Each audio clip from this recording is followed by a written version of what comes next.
नमस्कार मित्रांनो, जय शंभूराजे, जय शिवराय. आज मळ्यात आलोय बघा. बघा मोर दिसलाय सकाळी सकाळी मस्त पैकी सुंदर सुंदर असं मोराचं दर्शन इथं झालेलं आहे. अतिशय छान वाटतंय बघायला, गेलं वाटतं.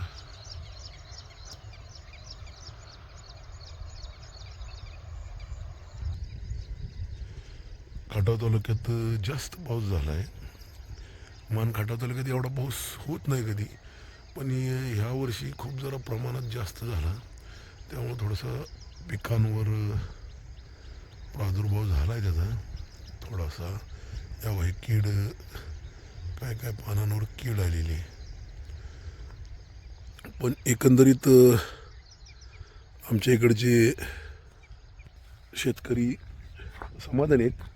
थोडंसं यंदाचं पीक कमी जास्त हाताला लागेल, पण पाऊस छान झाला आहे, दमदार झाला आहे. कसं आहे, पाऊस कमी पडला तरी लोक ओरडणार, पाऊस जास्त पडला तरी लोक ओरडणार. शेवट निसर्ग आहे. बघा जरासं थोडंसं पिवळापणा आलेला आहे काही पिकांना. हे आमचं मूग, चवळी आणि उडीद असं घेतलेलं आहे पीक. हे इथं खाली बघा जरा थोडंसं. हे मी भुईमुग केलेलं आहे ह्या वर्षी पहिल्यांदाच. पण काय झाले, थोडंसं त्याला पिवळटपणा आलेला आहे, कारण पाऊसच इतका झाला की काही पर्याय नव्हता त्याला कशाचाच. परंतु पहिल्यांदाच आपण घेतलेलं आहे. आणि काय होतं, आमच्या इकडं वानरांचा खूप हे आहे, त्यामुळं प्रॉब्लेम येतो.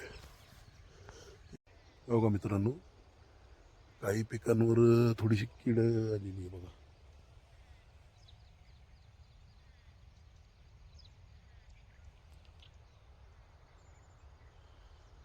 म्हणजे जास्त पाऊस पडला तरी शेतकऱ्याला प्रॉब्लेम आहे, कमी पाऊस पडला तरी शेतकऱ्याला प्रॉब्लेम आहे. परंतु चालायचं, हे राहटगाडगं असंच कायम चालणार. पण शेती हा महाराष्ट्र राज्यात, आपल्या भारत देशात महत्त्वाचा, आपला देश कृषीप्रधान असल्यामुळं माणसाच्या जीवनातला अविभाज्य घटक आहे. निदान एक अर्धा एकर जरी जमीन असली तरी तो शेतकरी एक तासभर का होईना सकाळी आणि तासभर संध्याकाळी आपल्या रानात जाऊन येऊ शकतो. त्यामुळं कसं आहे, शेती आहे असायला पाहिजे, शेती पाहिजे आपल्याला.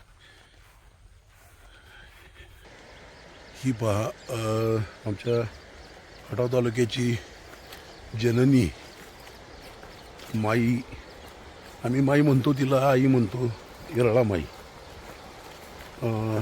चांगल्या स्वरूपात भरलेली आहे, वाहते.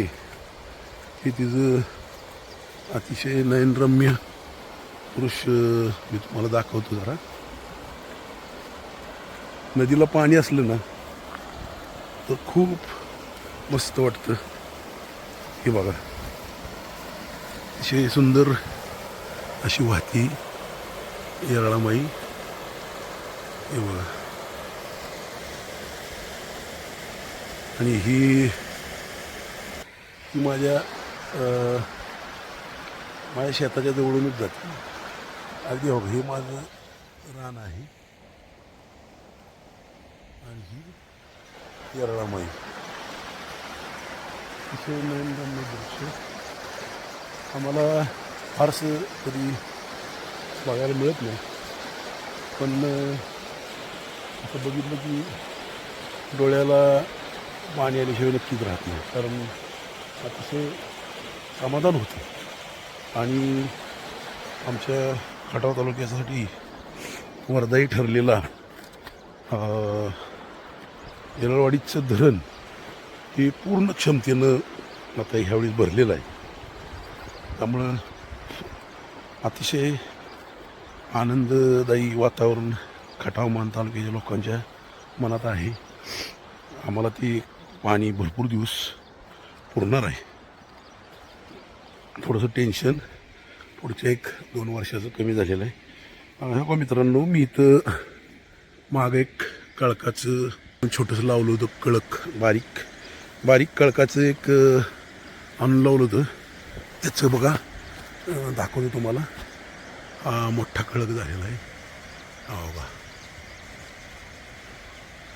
हा बघा कळक. म्हणजे आपण एखादं रोपटं आणून लावलं आणि त्याला जर चांगलं आलं तर खूप बरं वाटतं, आनंद वाटतो. मी बरीचशी कळकाची बेटं आणून लावली होती, परंतु त्यातलं हे एक चांगलं रोपटं आलेलं आहे आणि याला एक 2-3 कळक फुटलेले आहेत बघा. हा एक मोठा कळक दिसतोय बघा, खूप उंच गेलेला आहे, छान आहे. कळकाचं तसं भरपूर उत्पन्न आहे. आपल्यातील लोक लावत नाहीत आणि बंधाऱ्याच्या बाजूला वगैरे लावलं तर थोडंसं ते कळकाचं रोप हे कठीण असतं. म्हणजे शेताला वगैरे अडवण्याचं काम, बांध तुटू नये वगैरे करण्याचं काम कळक हा चांगल्या प्रकारे करतो. खूप कडक जातीचं असतं ती. त्याचप्रकारे नारळाची झाडं लावली होती, परंतु दाखवतो तुम्हाला. परंतु मला बघा गेली झाडं काही, पाण्याचा अभाव असल्यामुळं थोडंसं झाडं गेलेली आहेत. तरी पण मी ही 4-5 झाडं जपल्यात. बघूया काय होते, नाहीतर मी पुन्हा झाडं आणून लावणार आहे. हो, त्यामुळं ही कोथिंबीर आली बघा इथं. अतिशय ओरिजिनल देशी धान्यापासून आलेली ही कोथिंबीर आहे. अतिशय सुगंध असतो हिला. घरची कोथिंबीर आता हिला म्हणायचं. बघा इथे लावलेली आपण, छान आलेली आहे कोथिंबीर.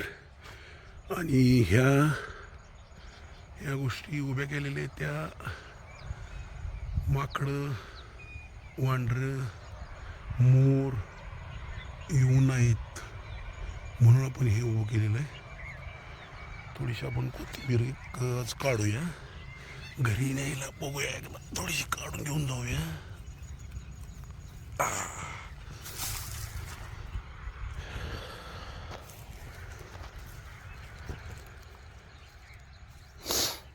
आज आपल्याला देशी कोथिंबीर आपण घेतली काढून, घरी नेऊया आज कालवणात वापरायला छानपैकी. काही लोकांचं श्रावण असेल, मी काही श्रावण पाळत नाही, त्यामुळे मटणही करू शकतो. धन्यवाद. भेटूया पुढच्या आपल्या यूट्यूबच्या व्लॉगमध्ये. आवडलं तर नक्की कमेंट करा मित्रांनो. मी काही फार मोठा यूट्यूबर नाही, पण आपलं जे दिसतंय ते बोलत असतो.